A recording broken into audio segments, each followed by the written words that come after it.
मुलांच्या शाळा सुरू झाल्या आहेत आणि आता दररोज नाश्त्याला व टिफिनला काय बनवायचं हे जर सुचत नसेल तर कुठलीही पूर्वतयारी न करता अगदी झटपट होणारा मस्त भन्नाट असा हा पराठा नक्की ट्राय करा.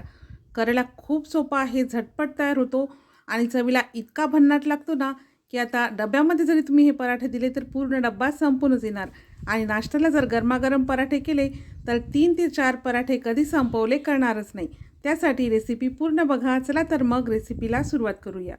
हे पराठे करण्यासाठी इथे मी 1.5 वाटी गव्हाचं पीठ घेतलं आहे. आपण रेग्युलर चपातीसाठी जे पीठ वापरतो तेच पीठ घ्यायचं आहे.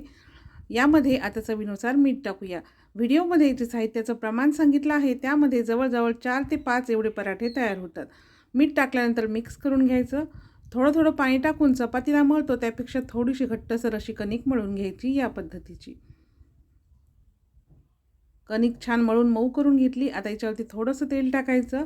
हे तेल पिठाच्या सगळ्या गोळ्याला व्यवस्थित लावून घ्यायचं. नंतर याच्यावरती झाकण ठेवून 10 मिनिटे आता हे पीठ मुरू देऊया. आता इथे मी 3 मोठ्या आकाराचे कांदे घेतले आहेत. कांद्याची साल काढून टाकली. आता हे कांदे आपल्याला लांबसर आणि पातळ असे कापून घ्यायचे आहेत. कांदे खूप जास्त जाड कापायचे नाहीत. तर अशा पद्धतीने 3ही कांदे इथे मी कापून घेतले. आता कापलेले कांदे आपण एका भांड्यामध्ये काढून घेऊया. आता या कांद्यामध्ये चवीनुसार मीठ घालायचं आहे. छोट्या चमच्याने पाव चमचा हळद घातली आहे. छोट्या चमच्याने 1 चमचा भरून लाल तिखट घातलं आहे. 1 चमचाभर धने जिरेची पूड घातली आहे आणि अर्धा चमचा आमचूर पावडर घातली आहे. आवडत असेल तर यामध्ये चाट मसालासुद्धा टाकू शकता. भरपूर अशी बारीक कापलेली कोथिंबीर घालायची. सगळं साहित्य व्यवस्थित असं मिक्स करून घ्यायचं.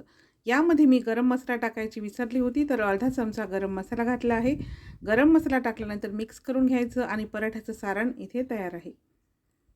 आता बघा कणिक भिजूनसुद्धा साधारण 10 मिनिटे झाली आहेत आणि पीठ मस्त असं मुरलेलं आहे, बघू शकता.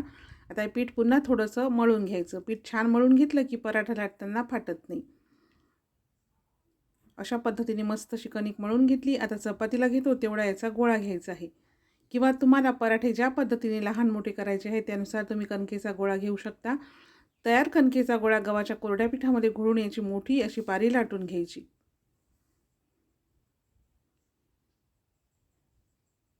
अशा पद्धतीची पारी लाटून घेतली की याला थोडंसं तेल लावून घ्यायचं. आतमध्ये तेल लावल्यामुळे पराठा छान खुसखुशीत होतो.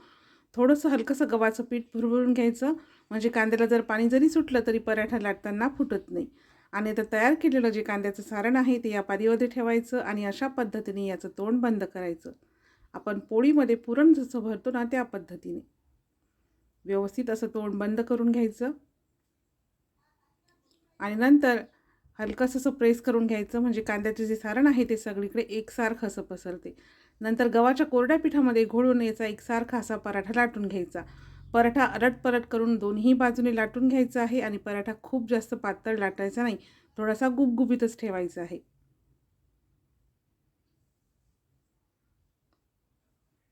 तर अलट-पलट करून दोन्ही बाजूने हा पराठा मी लाटून घेतला. बघू शकता अशा पद्धतीचा थोडासा गुबगुबीत असा हा पराठा लाटून घ्यायचा.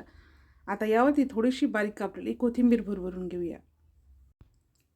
नंतर थोडेसे पांढरे किंवा काळे तीळ टाकायचे आहेत.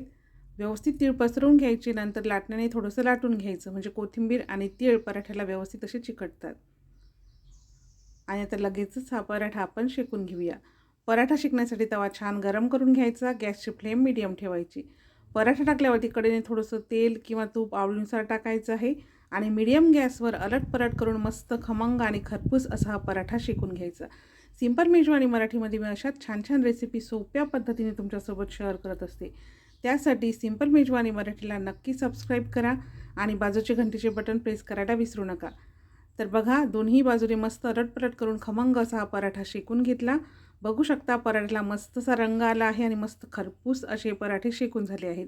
हे पराठे तुम्ही तुमच्या आवडीच्या चटणीसोबत, दह्यासोबत सर्व करू शकता किंवा नसते तसेही खायला खूप छान लागतात.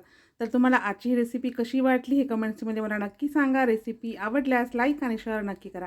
चला तर मग भेटूया पुन्हा एका नवीन रेसिपीसोबत.